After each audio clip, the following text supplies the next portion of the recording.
Salutations à toutes les frères et sœurs en Jésus-Christ dans le monde entier, que ce soit en Europe, que ce soit en Asie, que ce soit aux États-Unis, que ce soit en Afrique, quel que soit l'endroit où vous trouvez dans le monde entier.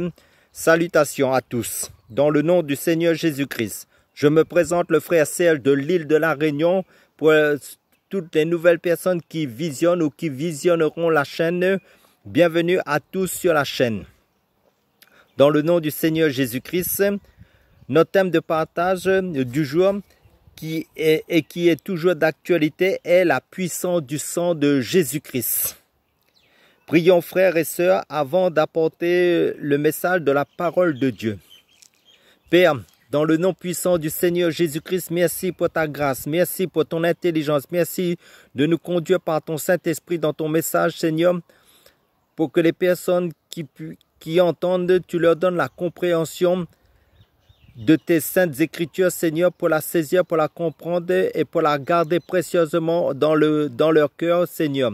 Nous te louons, nous te bénissons, Seigneur Jésus-Christ, car d'éternité en éternité, tu es Dieu, Seigneur Jésus-Christ. Tu es l'alpha et l'oméga, tu es le bon berger, tu es, Seigneur Jésus-Christ, le pain de vie. Tu es notre Seigneur des Seigneurs, notre Roi des Rois. Nous te louons, nous te bénissons. Conduis-nous, Seigneur, pour ta gloire, Seigneur. Façonne-nous, édifie-nous par ton Saint-Esprit dans tes paroles qui sont esprit et vie, dans le nom puissant du Seigneur Jésus-Christ. Amen. Allons dans la parole de Dieu, dans le livre de l'Exode au chapitre 12 à partir du verset Exode chapitre 12 à partir du verset 8.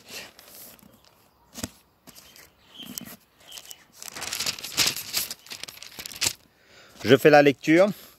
Cette même nuit, on en mangera la chair rôtie au feu. On la mangera avec des pains sans levain et des herbes amères. Vous ne la mangerez point à demi-cuit et bouilli dans l'eau, mais il sera rôti au feu avec la tête, les jambes et l'intérieur. Vous n'en laisserez rien jusqu'au matin, et s'il en reste quelque chose le matin, vous le brûlerez au feu quand vous le mangerez. Vous aurez vos reins sains, vos souliers aux pieds et votre bâton à la main, et vous le mangerez à la hâte. C'est la Pâque de l'Éternel. Cette nuit-là, je passerai dans le pays d'Égypte et je frapperai tous les premiers-nés du pays d'Égypte, depuis les hommes jusqu'aux animaux, et j'exercerai des jugements contre tous les dieux de l'Égypte. Je suis l'Éternel. Le sang vous servira de signe sur les maisons où vous serez. Je verrai le sang et je passerai par-dessus vous, et il n'y aura point de plaie qui vous détruise, comme je frapperai le pays d'Égypte. Amen. Alléluia.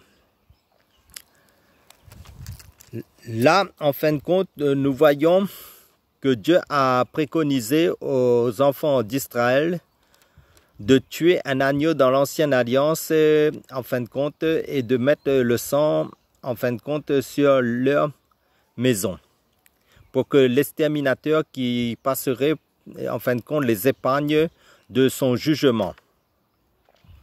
Donc, ce qu'il faut comprendre, le sens est l'agneau qui est l'image de Christ, parce que ce qu'il faut comprendre, c'est l'ancienne alliance, c'était l'ombre, en fin de compte, de la nouvelle alliance. Ça veut dire quoi? Ça veut dire que l'ancienne alliance, c'était le mystère. La nouvelle alliance, c'est la révélation de Christ. Donc, l'image de l'agneau, en fin de compte, c'est l'image de Christ, parce que Jésus est, quand vous voyez, dans l'évangile de Jean, quand Jean voyait Jésus passer, et prophétiquement, il avait dit, voici l'agneau de Dieu qui ôte le péché du monde. C'est-à-dire, Jésus est l'agneau parfait, l'agneau de Dieu. Parce que les agneaux dans l'ancienne alliance, c'était des préfigurations de Christ dans le sacrifice. Parce que Jésus est venu sur cette terre pour faire la volonté du Père, pour se sacrifier à la croix, pour que nous soyons sauvés en versant son sang saint. Donc, sans effusion de sang, sans effusion de sang, en fin de compte, comme c'est dit dans le livre d'Hébreux, il n'y a pas de pardon. Donc, Dieu, à travers son Fils Jésus-Christ, par le sacrifice de son Fils Jésus-Christ, qui est l'agneau de Dieu, qui ôte le péché du monde, en fait, a tout vaincu à la croix. Il a vaincu le péché, il a vaincu les démons, il s'est fait malédiction à la croix pour que nous soyons bénédiction en lui, en versant son sang saint. Parce que le sang saint de Christ nous libère, nous guérit, nous restaure, nous donne la vie. Parce que comme c'est dit dans le livre de Lévitique, si vous prenez le livre de Lévitique chapitre 17 verset 13, en tant que lecteur de la Bible, il nous est dit que l'âme de la chair est dans le sang. Et Jésus est venu sur la terre en fait pour donner sa vie pour nous, en versant son sang saint à la croix. Donc, comme je l'ai dit, l'ancienne alliance était l'ombre de la nouvelle alliance. Et tout cela nous parle de Jésus, de l'œuvre, en fin de compte, de la croix, le but ultime de Dieu pour que nous soyons sauvés en versant le sang saint de Christ. C'est pour ça que le diable n'aime pas le message de la croix. Parce que le message de la croix, c'est Christ crucifié à la croix en versant son sang saint à la croix.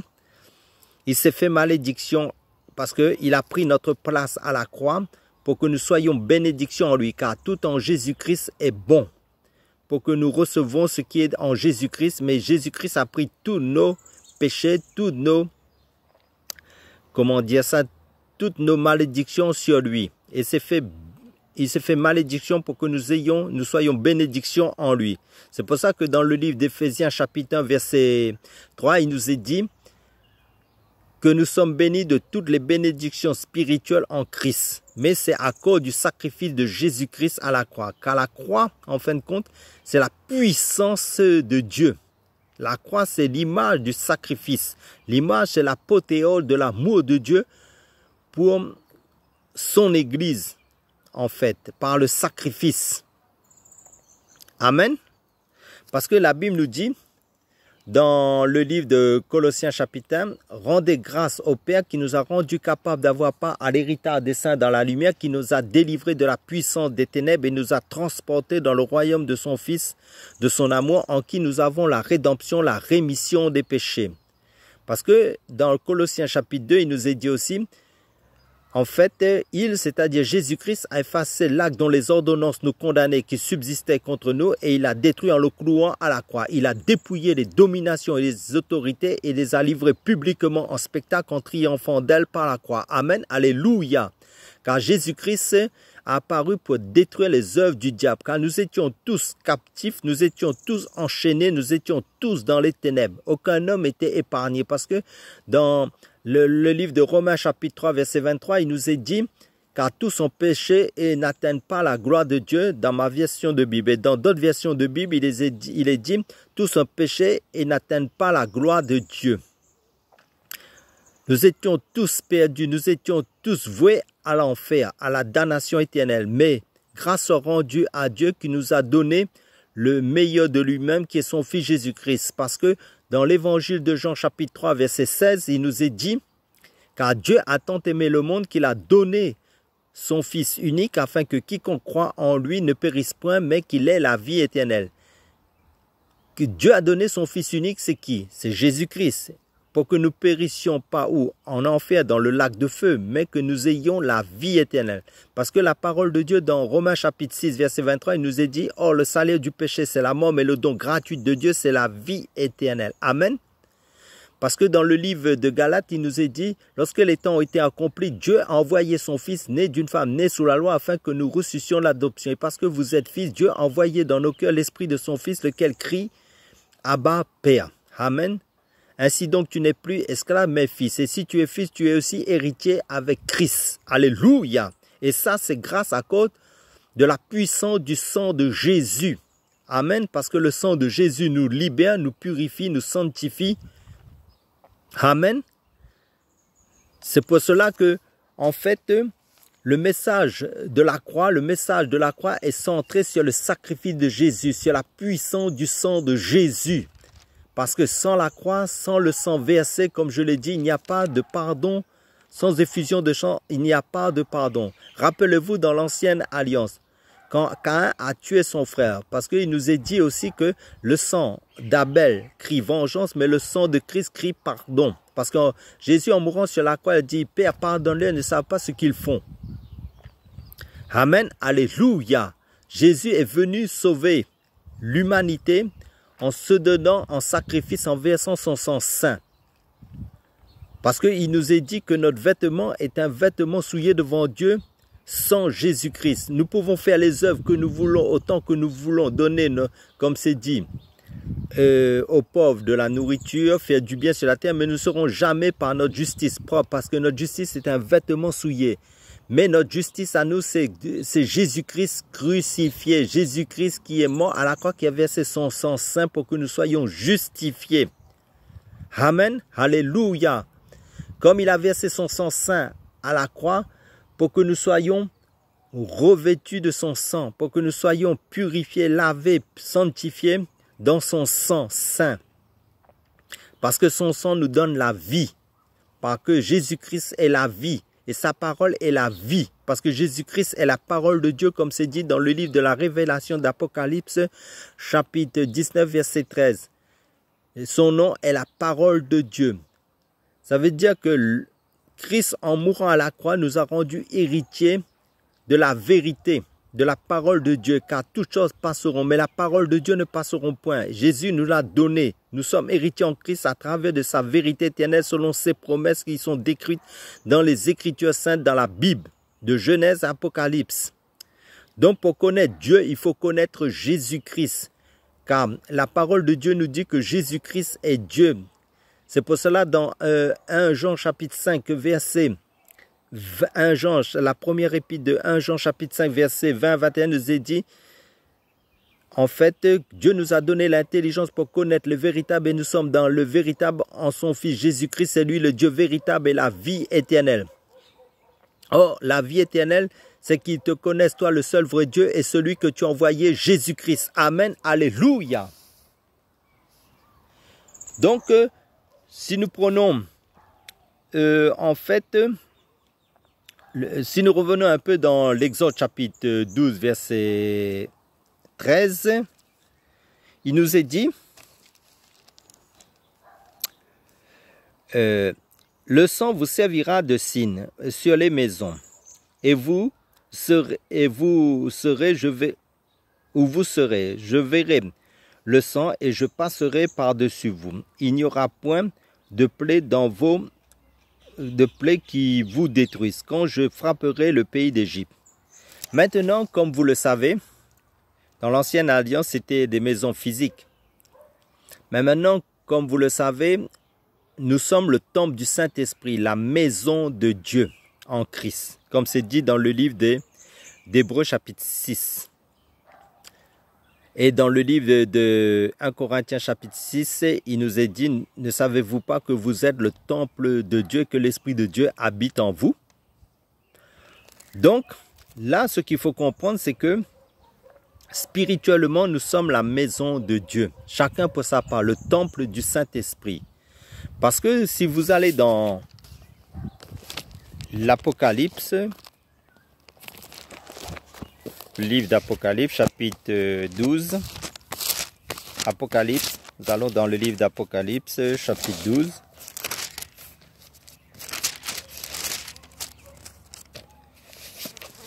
Je lis à partir du verset 7. Et il y eut guerre dans le ciel. Michel et ses anges combattirent contre le dragon. Le dragon et ses anges combattirent. Mais ils ne furent pas les plus forts, et leur place ne fut plus trouvée dans le ciel. Et il fut précipité, le grand dragon, le serpent ancien, appelé le diable et Satan, celui qui séduit toute la terre. Il fut précipité sur la terre, et ses anges furent précipités avec lui.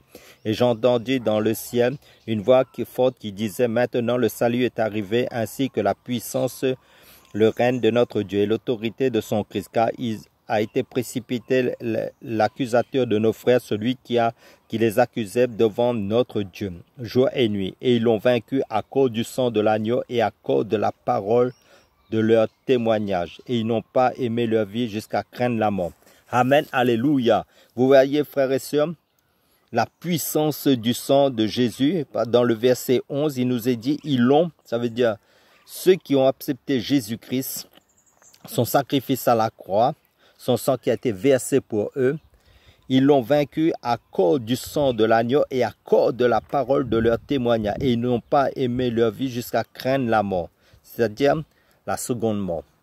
Ça veut dire que ces personnes, en fin de compte, la puissance du sang de Jésus a agi puissamment dans la vie de ces personnes en face de dans tout le combat spirituel qu'ils ont amené sur cette terre, parce qu'ils sont plus que vaincus à travers l'œuvre de la croix de Christ. C'est pour ça, dans le livre de Galates chapitre 6, verset 14, il nous dit, pour ce qui me concerne, loin de moi la pensée de me glorifier d'autre chose que de la croix de Christ, pour qui le monde est crucifié pour moi comme je le suis pour le monde. Amen, alléluia, parce que la croix, c'est la puissance de l'évangile de Christ à cause de son sacrifice. C'est pour ça que Satan n'aime pas le message de la croix, parce que à la croix, il a été vaincu à la croix il y a plus de 2000 ans par notre Maître, le Seigneur Jésus-Christ, en versant son sang pour nous. Parce que nous ne méritons pas cela, mais Dieu nous l'a donné par amour, son Fils Jésus-Christ, comme c'est dit, comme je l'ai dit dans Jean chapitre 3, verset 16, car Dieu a tant aimé le monde qu'il a donné son Fils unique, afin que quiconque croit en lui ne périsse point, mais qu'il ait la vie éternelle. La puissance du sang de Jésus, la puissance du sang de Jésus. Rappelle-toi de cela, que le sang de Jésus est la puissance. Aucune puissance ne peut vaincre cette puissance-là, parce que Jésus a tout vaincu en nous donnant le meilleur de lui-même. Ça veut dire son sang, sa vie à la croix. Nous avons la vie de Jésus en nous à travers de ces saintes écritures. Si nous persévérons dans ces saintes écritures qui est lui-même, en fin de compte, qui nous décrit Jésus-Christ même, en pratiquant sa parole, en grandissant dans l'onction, parce que celui qui obéit à Dieu, Dieu lui remplit de son onction. Comme c'est dit, ne vous enivrez pas de vin, mais soyez ivres de l'esprit, entretenez-vous par des psaumes, des hymnes qui feraient référence à Jésus-Christ, que vos pensées, en fin de compte, soient remplies que de Jésus-Christ, c'est-à-dire de la parole de Dieu qui fait que parler de Jésus-Christ, car la Bible est christocentrique, tout est centré sur Jésus-Christ, qui est notre Dieu, qui est notre Elohim, qui est notre Yehoshua Hamashiach, qui est notre trésor, qui est notre bon berger, qui est notre grand souverain sacrificateur selon l'ordre de Melchisédek. C'est lui le Dieu d'Abraham, le Dieu d'Isaac, le Dieu de Jacob, le Dieu de Jérémie, le Dieu d'Ésaïe, parce que comme vous le savez dans 1 Pierre chapitre 1 verset 10, 1 Pierre chapitre 1 verset 10 à 12, et les prophètes qui ont fait leurs investigations dans l'ancienne alliance avaient l'esprit de Christ en eux. Ça veut dire ils recherchaient notre époque pour savoir cette époque en fin de compte où toutes ces choses ont été, Jésus serait révélé. Et nous avons reçu ces révélations qui nous parlent du vrai Dieu, qui nous parlent de Jésus-Christ dans ces différents aspects que l'Église doit enseigner ces différents aspects. Et c'est à travers l'œuvre de la croix, à travers la puissance du sang de Jésus qui est la vie de Dieu, la vie divine qui nous a été donnée, son Esprit Saint.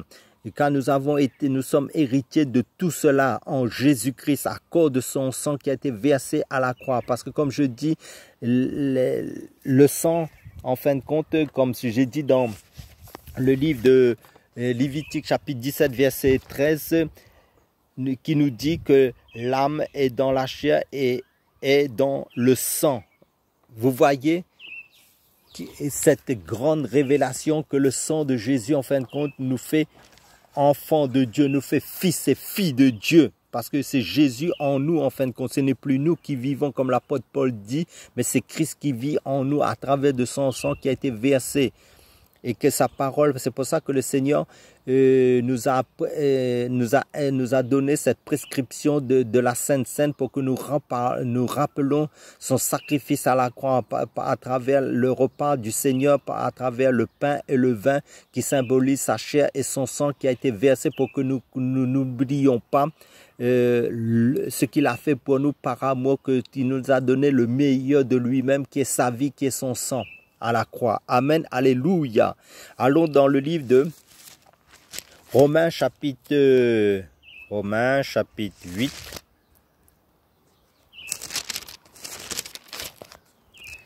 Le livre de Romains chapitre 8 à partir du verset... La parole est bonne. Amen. Alléluia. La puissance du sang de Jésus. Amen. Alléluia. Au verset 29. Car ceux qu'il a connus d'avance, il les a aussi prédestinés à être semblables à l'image de son Fils, afin que son Fils fût le premier-né de plusieurs frères. Et ceux qu'il a prédestinés, il les a aussi appelés. Et ceux qu'il a appelés, il les a aussi justifiés. Ceux qu'il a justifiés, il les a aussi glorifiés.